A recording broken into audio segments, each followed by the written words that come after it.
नमस्कार। आज हम 28 और 29 जून 2025 की कुछ अहम खबरों पर नजर डालेंगे।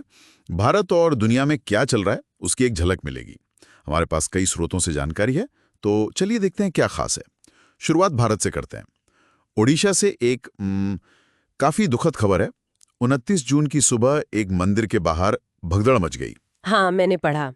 इसमें कम से कम 3 लोगों की जान चली गई और कई घायल भी हुए हैं। बिल्कुल, ये सुबह के वक्त हुआ जब काफी भीड़ थी शायद। हाँ, और ये घटना हमें याद दिलाती है कि भारत में धार्मिक स्थलों पर ये जो भीड़ प्रबंधन है, ये कितनी बड़ी चुनौती है। सही बात है। अक्सर ऐसे आयोजनों में सुरक्षा इंतजाम नाकाफी साबित होते हैं और नतीजा फिर ऐसी त्रासदियों में निकलता है। ये सिर्फ कानून व्यवस्था का ही मामला नहीं है, ये इंफ्रास्ट्रक्चर और प्लानिंग से भी जुड़ा है। बिल्कुल। अच्छा, अब थोड़ा तकनीक और ऊर्जा की तरफ चलते हैं। इन्फोसिस के सह संस्थापक हैं नंदन नीलेगणे। हाँ, उन्हें India energy stack task force का मुख्य संरक्षक बनाया गया है। ये क्या चीज है? इसका क्या महत्व है?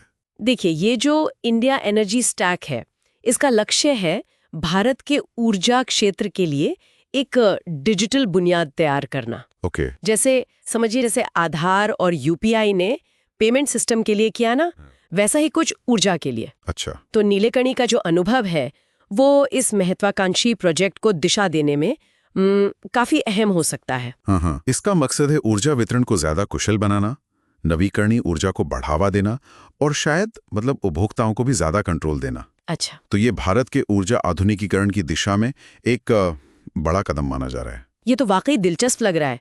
ऊर्जा क्षेत्र में भी एक डिजिटल क्रांति लाने की कोशिश। हाँ, एक तरह से। अच्छा, अब दुनिया की तरफ देखें तो दक्षिणी यूरोप, वहां जबरदस्त गर्मी पड़ रही है। हाँ, बिल्कुल। पोर्तुगाल और स्पेन में तापमान 43 डिग्री सेल्सियस तक पहुंच गया।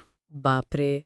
हाँ, और ये सिर्फ गर्मी की लहर नहीं है, ये तो जलवायु परिवर्तन का जो असर बढ़ रहा है ना, हाँ। उसका एक और संकेत है। हाँ। यूरोप में बार बार ऐसी भीषण गर्मी की लहरें आ रही हैं। इससे न केवल जनजीवन अस्त व्यस्त हो रहा है, बल्कि स्वास्थ्य संबंधी खतरे भी बढ़ रहे हैं, खासकर बुजुर्गों और कमजोर लोगों के लिए। हाँ, चेतावनियां तो जारी हो ही रही होंगी। बिल्कुल, सार्वजनिक चेतावनियां जारी की जा रही हैं, लेकिन देखिए, ये एक दीर्घकालिक समस्या है जिस पर वैश्विक ध्यान देने की जरूरत है। सही बात है। अच्छा, और इसी बीच हंगरी की राजधानी बुदापेस्ट में एक अलग ही तरह की गहमागहमी थी। 28 जून को वहां एक बड़ा प्राइड मार्च निकाला गया। हाँ, और ये इसलिए खास है क्योंकि सरकारी दबाव और चेतावनियों के बावजूद करीब 1,80,000 से 2 लाख लोगों ने इसमें हिस्सा लिया। अच्छा, इतनी बड़ी संख्या में?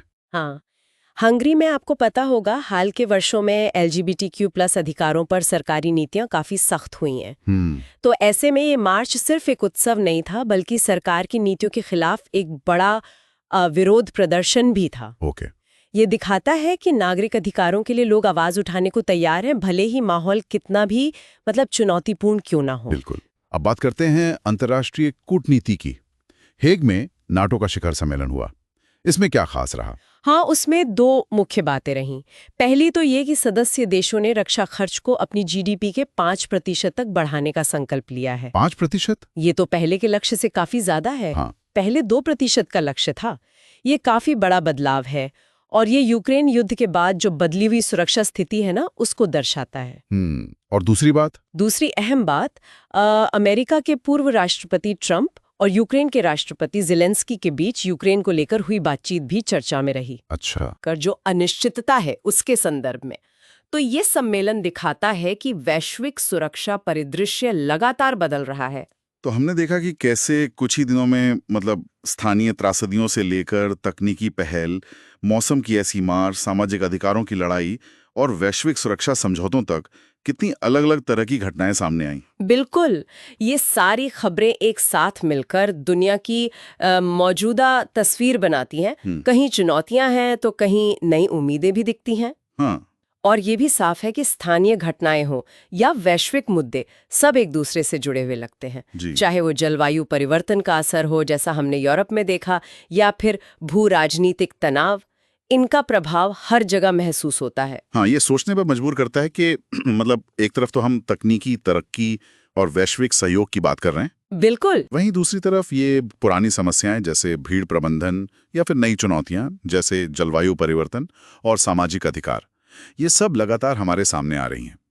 इन सब विभिन्न घटनाओं के बीच संतुलन कैसे बनेगा, ये सवाल शायद भविष्य के लिए खुला है। सही कहा। आज के लिए बस इतना ही। सुनने के लिए धन्यवाद।